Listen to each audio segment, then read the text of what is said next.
Long ago in a quiet little village, there lived a kind and lonely woodcarver named Geppetto. He spent his days carving toys and little wooden animals. One evening, he carved a puppet that looked like a cheerful little boy. "I'll name you Pinocchio," he said with a smile. As he looked at the puppet, Geppetto sighed. "I wish you were a real boy, so I wouldn't be alone anymore." That night, as Geppetto slept, a bright light filled the room. It was the Blue Fairy. She had heard Geppetto's kind wish. Gently, she waved her magic wand and brought Pinocchio to life. "Pinocchio," she said, "you are alive now, but if you want to become a real boy, you must prove yourself to be brave, truthful, and kind." She also asked Jiminy Cricket to be his guide. In the morning, Geppetto was amazed to find Pinocchio talking, laughing, and walking. He was overjoyed. He gave Pinocchio books and sent him off to school. But on the way, Pinocchio got distracted by two sly tricksters, Fox and Cat. They told him school was boring and that he should come with them to a puppet show and become famous.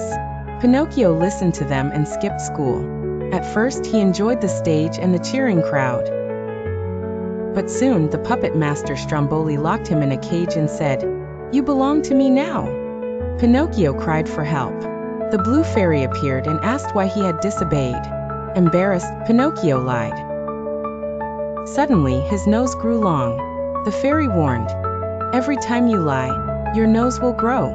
Tell the truth, and it will return to normal." Pinocchio promised to do better, and she set him free. But Pinocchio didn't learn right away. He got tricked again and ended up at a place called Pleasure Island, where boys played all day with no rules. It seemed like fun, until he began to turn into a donkey.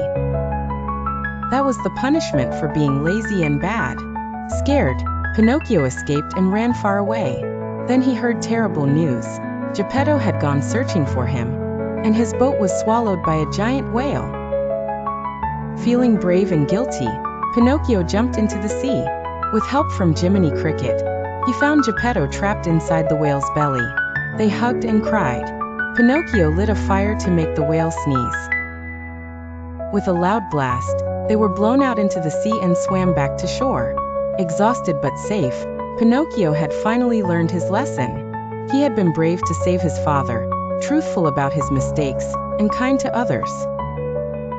That night, the Blue Fairy returned one last time.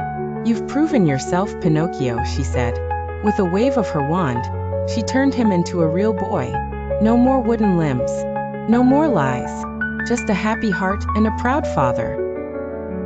Geppetto and Pinocchio lived together in joy, and Pinocchio never forgot the lesson. Being good, honest, and caring is what makes someone truly real.